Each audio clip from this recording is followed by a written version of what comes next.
আসসালামু আলাইকুম। সংবাদে আপনাদের সবাইকে স্বাগত জানাচ্ছি। আমি ফিরোজ তোহা। শুরুতেই আরবে কেবলস সংবাদ শিরোনাম। বাংলাদেশের সর্বশেষ গুরুত্বপূর্ণ আপডেট সংবাদ আপনাকে স্বাগত। শুরুতেই সংবাদ শিরোনাম, পরে বিস্তারিত। শুরুতেই জানাবো, আইন শৃঙ্খলার অস্বস্তি, গোয়েন্দাদের ব্যর্থতা নিয়ে প্রশ্ন।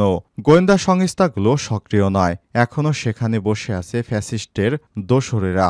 গার্মেন্ট শিল্পে রহস্যময় অস্থিরতা পিছু ছাড়ছে না অন্তর্বর্তীকালীন সরকারের। দায়িত্ব নেয়ার প্রায় 7 মাসে বেশ কয়েকটি ষড়যন্ত্র, উস্কানিমূলক তৎপরতা দেখা গেছে। গার্মেন্টস শিল্পে নৈরাজ্য থেকে শুরু করে হিন্দু ধর্মাবলম্বীদের আকস্মিক শাহবাগ অবরোধ সহ অনেকগুলো দাঙ্গা বাঁধানোর চেষ্টা করেছে পতিত সরকার। এরপর জানাবো, আফ্রিকান সম্মানসূচক রাষ্ট্রপতি পদক পেলেন সেনাবাহিনী প্রধান।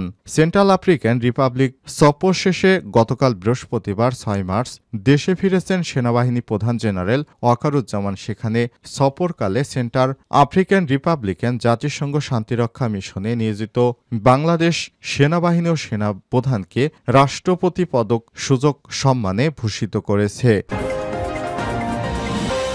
এদিকে 300 আসনেই প্রার্থী দেবে এনসিপি। জোটের সিদ্ধান্ত ভোটের আগে।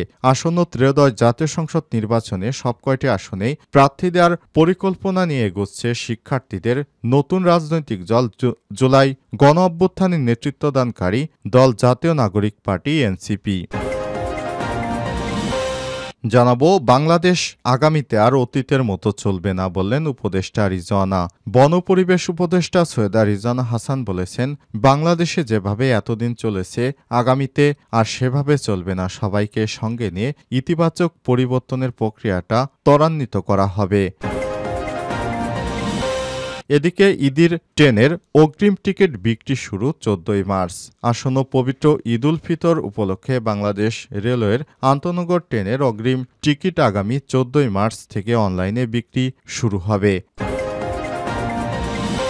এবং সর্বশেষ জানাবো, পালিয়ে যা আসাদের সরকারি বাহিনীর সঙ্গে বর্তমান প্রশাসনের নিরাপত্তা বাহিনীর ব্যাপক সংঘর্ষ, নিহত 41।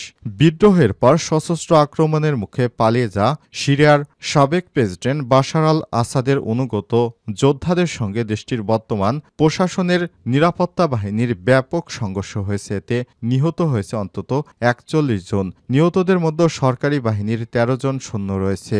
সংঘর্ষের পর লাতাকিয়া প্রদেশে কারফিউ জারি করা হয়েছে। প্রিয় দর্শক, এতক্ষণ শুনছিলেন সংবাদ শিরোনামে, এবারে বিস্তারিত। তবে তার আগে বন্ধুরা, অনুরোধ থাকবে সংবাদটিতে একটি লাইক দিন। এই চ্যানেলে আপনি নতুন হয়ে থাকলে আমাদের সংবাদটি দেখতে দেখতে চ্যানেলটি সাবস্ক্রাইব করে রাখুন। কমেন্ট করে বন্ধুরা আপনার মূল্যবান মতামত জানিয়ে দিন আপনি বিশ্বের কোন দেশ থেকে বা বাংলাদেশের কোন স্থান থেকে আমাদের সংবাদটি দেখছেন এবং শুনছেন।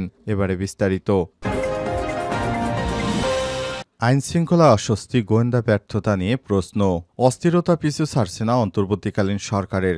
দায়িত্ব নেওয়ার প্রায় 7 মাসে বেশ কয়েকটি ষড়যন্ত্র, উস্কানিমূলক তৎপরতা দেখা গেছে। গার্মেন্ট শিল্পে নৈরাজ্য থেকে শুরু করে হিন্দু ধর্মাবলম্বীদের আকস্মিক শাহবাগ অবরোধ, সাম্প্রদায়িক দাঙ্গা বাঁধানোর ষড়যন্ত্র, উগ্র হিন্দুত্ববাদী সংগঠন ইসকনের দেশবিরোধী তৎপরতা, আনসার বিদ্রোহের নামে সরকার উৎখাতের ষড়যন্ত্র ছিল পরিকল্পিত এবং পূর্ব নির্ধারিত।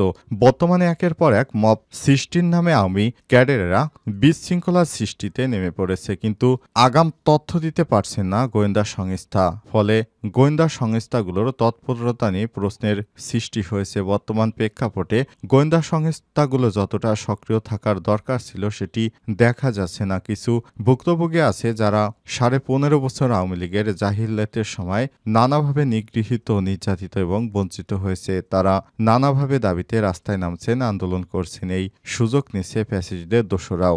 একের পর এক আন্দোলনের নামে অস্থিরতা সৃষ্টি করে রাজপথে তারা রেখেছে।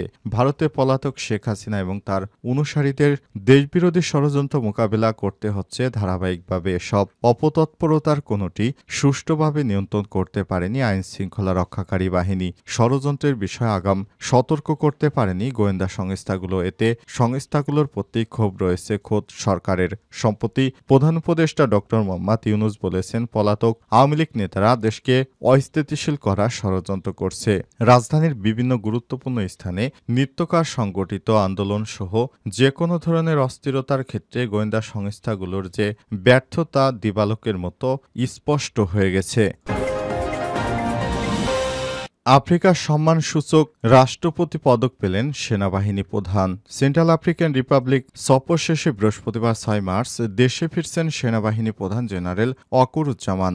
সফরকালে সেন্ট্রাল আফ্রিকান রিপাবলিকান শান্তিরক্ষী মিশনে নিয়োজিত বাংলাদেশি কন্টিনজেন্ট সমূহ বাংলাদেশ শান্তিরক্ষী মিশনের বিভিন্ন কার্যক্রম সম্পর্কে সেনাবাহিনী প্রধানকে অবহিত করা হয়। এ সময় তিনি তার মূল্যবান দিকনির্দেশনা প্রদান করেছেন। আন্তঃবাহিনী জনসংযোগ পরিদপ্তর আইএসপিআর এর এক সংবাদ বিজ্ঞপ্তিতে সব তথ্য জানানো হয়েছে।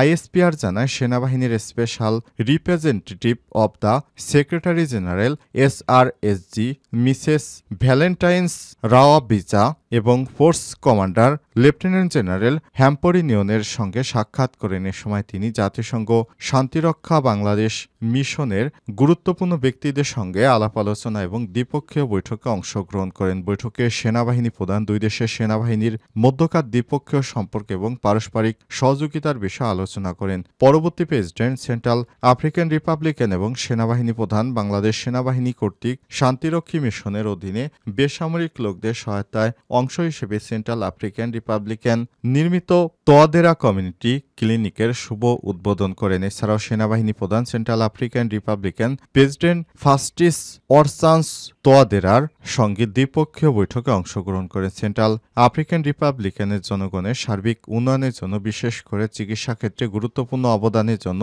স্বীকৃতি স্বরূপ সেন্ট্রাল আফ্রিকান রিপাবলিকের প্রেসিডেন্ট বাংলাদেশ সেনাবাহিনী সেনাপ্রধানকে সম্মানসূচক রাষ্ট্রপতি পদকে ভূষিত করেন। ৩০০ আসনেই প্রার্থী দিবে এনসিপি, জোটের সিদ্ধান্ত ভোটের আগে।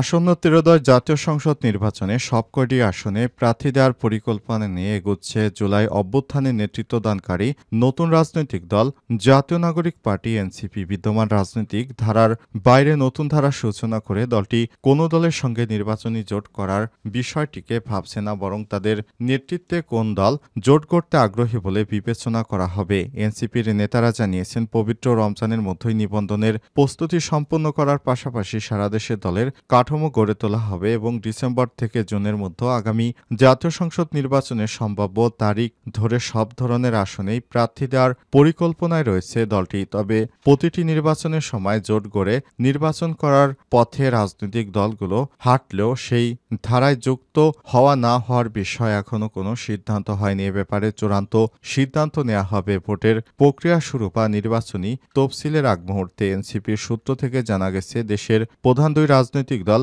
বিএনপি ও জামাত ইসলামের সঙ্গে রাজনৈতিক বা নির্বাচনী জোট করা না করার সম্ভাবনা কম নতুন দলের। এক্ষেত্রে এনসিপির রাজনৈতিক সঙ্গে সাংঘর্ষিক নয়। জুলাই অভ্যুত্থানের সঙ্গে থাকা অন্যান্য রাজনৈতিক দলগুলোর সঙ্গে জোট গড়তে চাইলে বিবেচনা করা হবে। বিশেষ করে বামপন্থী রাজনৈতিক কাছাকাছি দলগুলো ছোট হোক বা বড় হোক, তারা চাইলে এনসিপির সঙ্গে জোট গড়তে পারে। নাম প্রকাশ না করার সত্ত্বে এনসিপির অন্তত 4 জন নীতি নির্ধারণী নেতা জানিয়েছে, সারা দেশে দলের কাঠামো ঠিক করার পাশাপাশি সংসদীয় সব আসনেই একক প্রার্থী বাছাই করা হবে। সেই প্রক্রিয়া নির্বাচনী প্রক্রিয়া শুরুর সময় বা নির্বাচনী তফসিল ঘোষণার আগে পরে জোরালোভাবে সম্পূর্ণ করা হবে। এনসিপির রাজনীতির সঙ্গে একমত হয়ে কোনো দল বা একসঙ্গে নির্বাচন করতে চাইলে সেভাবে সিদ্ধান্ত নেওয়া হবে।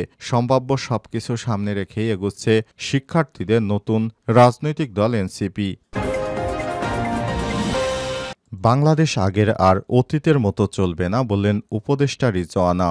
বন পরিবেশ উপদেষ্টা সৈয়দা রিজওয়ানা হাসান বলেছেন, বাংলাদেশে যেভাবে এতদিন চলেছে সেভাবে আগামীতে আর চলবে না। সবাই সাথে থাকলে ইতিবাচক পরিবর্তনের প্রক্রিয়াটা ত্বরান্বিত হবে। আর যদি সেটা সম্মিলিতভাবে না হয় তাহলে ইতিবাচক পরিবর্তন হবে, তবে সেটার পথটা হবে সংঘাতময়। বৃহস্পতিবার 6 মার্চ দুপুরে রংপুর বিভাগীয় কমিশনারের কার্যালয়ে হলরুমে দেশের পরিবর্তিত পরিস্থিতিতে মানবাধিকার ও পরিবেশের উপর গুরুত্বসহ আইন প্রয়োগ বিষয়ক কর্মশালায় ভার্চুয়ালি প্রধান অতিথির বক্তব্যে মন্তব্য করেছেন তিনি। উপদেষ্টা রিজওয়ানা হাসান বলেছেন, আমি জানি সকল সরকার আসে পুলিশ সংস্কারের কথা বলে, পরিবর্তনের কথা বলে। ১/১১ সরকারের সময়ে আমার কাজ করার সুযোগ হয়েছিল। আমরা দেশটাকে কখনোই পারফেক্ট সিস্টেমে চালাইনি। এখন দেশটা পারফেক্ট সিস্টেমে চলছে।